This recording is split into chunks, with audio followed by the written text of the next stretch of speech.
In the outskirts of Coimbatore city in Tamil Nadu is Thondamuttur village. On either side of the road, you see a farm spread across a few acres. They are called as Marudavanam and Sitavanam. Vanam in Tamil means forest. Both these farms belong to Dr.Manickaraj and Mrs.Nagarathinam. Staying true to naming their farms as forest, they have planted many trees in their farms. This is a rainbow neem tree. And in fact, we make use of all the trees for pepper. You can see pepper growing very well, much better than when you compare this teak tree. Mrs. Nagarathinam is also the president of the Farmers Producers Organization, or FPO as it is called, which is an initiative of Isha Foundation. This is kumil. I don't know what the name is. What is the English? What is the English name? English name tellinga. Kumil. That's also, all these are kumil.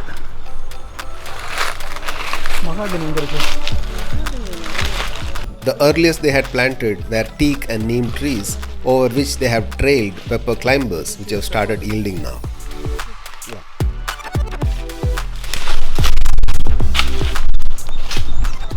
Pepper hanging there. For the next 3 months, you will have very good yield. So that's a mahogany. I'll show you.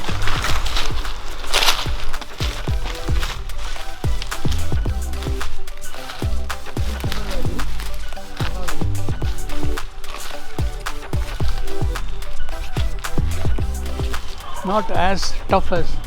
The initial irrigation requirement for the they do trees yield. was met through rain and rainwater harvesting.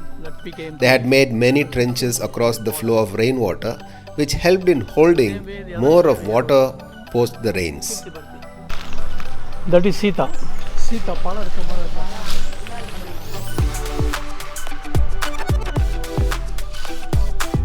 So this pits meant for natural rainforest harvesting. So we got about 7 or 8 pits in the border side. As they are closer to the forest, they have elephants walking through their farm, which has its own disadvantages. But the couple were highlighting only the benefits, how they got their fodder grass seeds from the elephant dung and so on. Big Nelly variety. They got about 5 or 6.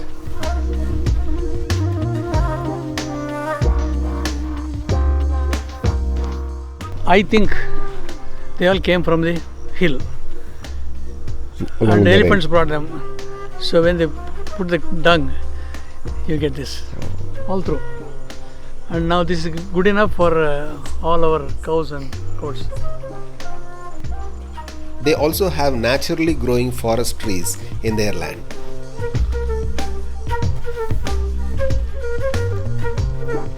They also have an exclusive area where they have planted many of the mango varieties. The last 4 rows are Banganapalli. Then middle 4 rows are Himam Pasand. Then the last 4 rows are Alfonso. So totally we have 192 trees.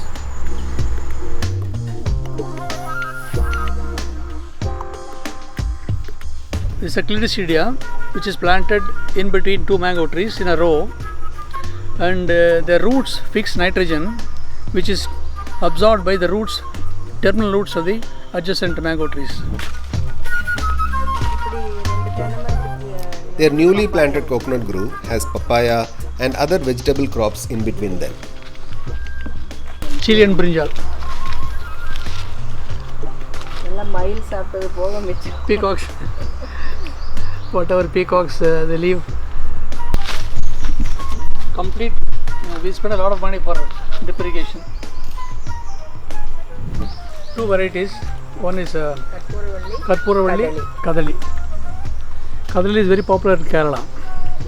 Now people have started liking Kadali. We removed about 50 teak trees and plenty of neem trees. More than 100 neem trees we have to remove. Otherwise they won't get sunlight. They need sunlight.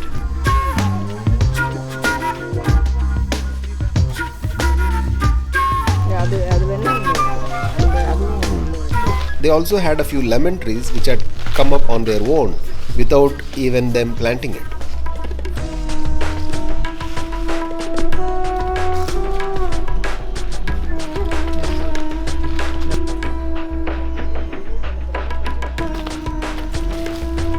On the other side of the farm across the road, they have a pond which is for water harvesting.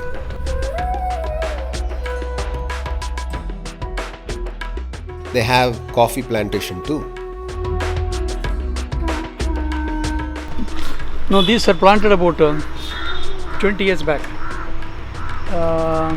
It was actually not by choice because every farm rejected. So these are planted and about 300 are planted. The variety is Kaveri and what is the other one?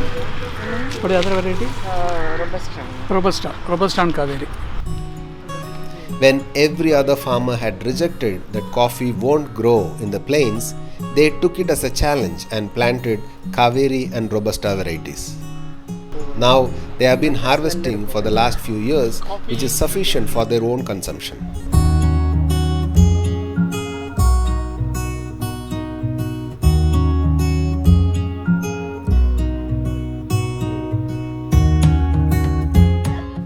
An important and integral part of an organic or natural farm is having native animals. Here they have chicken, goats, cattle, ducks in different areas of the farm. This helps in getting the needed manure needed for the soil. This is apart from being an alternative source of income to the farmer.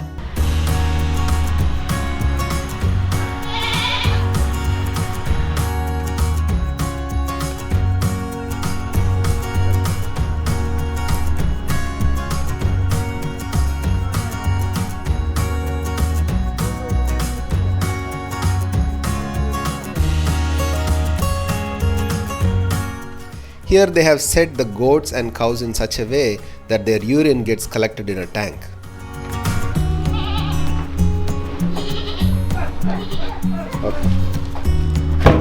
As you know, cow's urine is the primary ingredient in making Jivamrit.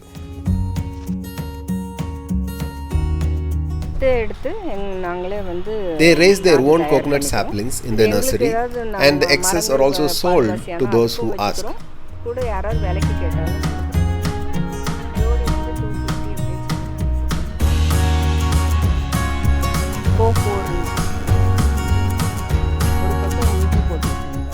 In between the coconut trees, they have ginger, turmeric, chilies and such crops.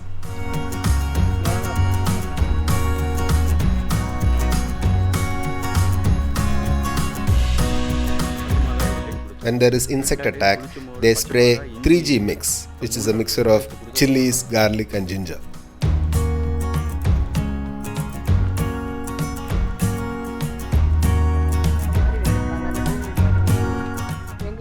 The neighbor has cleaned up thoroughly between the trees, and that is not a good practice.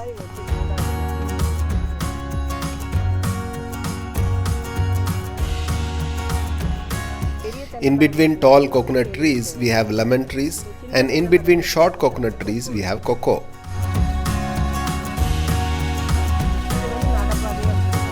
One row is left as a pathway, and in alternate rows, a trench is made. When irrigation is done in the trenches, both the rows get benefited and the water also gets saved. And in these trenches is where we apply the Jivamrit. We tie the cattle between the rows and they feed on the grass and weeds. This way we have a control over weed growth and they remain short. This is our first native breed cow, which is of Kangayam breed. That is the second generation and it is also pregnant now.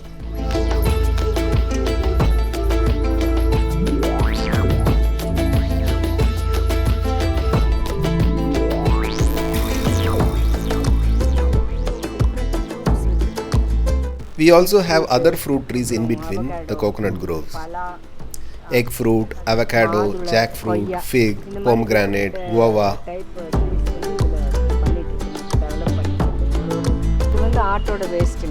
This is கொஞ்சம் goat's மக்கின waste. பிறகு அப்படியே Once எடுத்து this is மரங்களுக்கு composted, சுத்தி போட்டு we spread it around the trees. மூடாக்கு மாதிரி.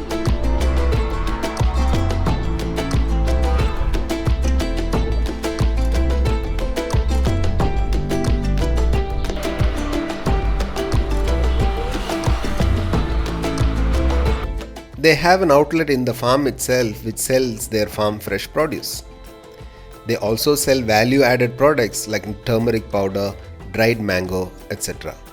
From their fresh mangoes, without using preservatives, they also make jams.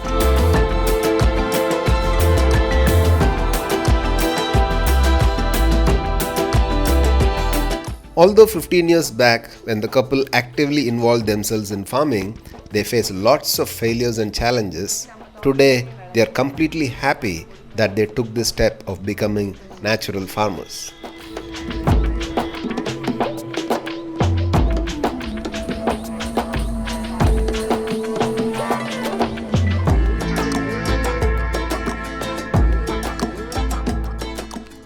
Such success stories is what promises us that organic and natural farming are not only sustainable but also profitable.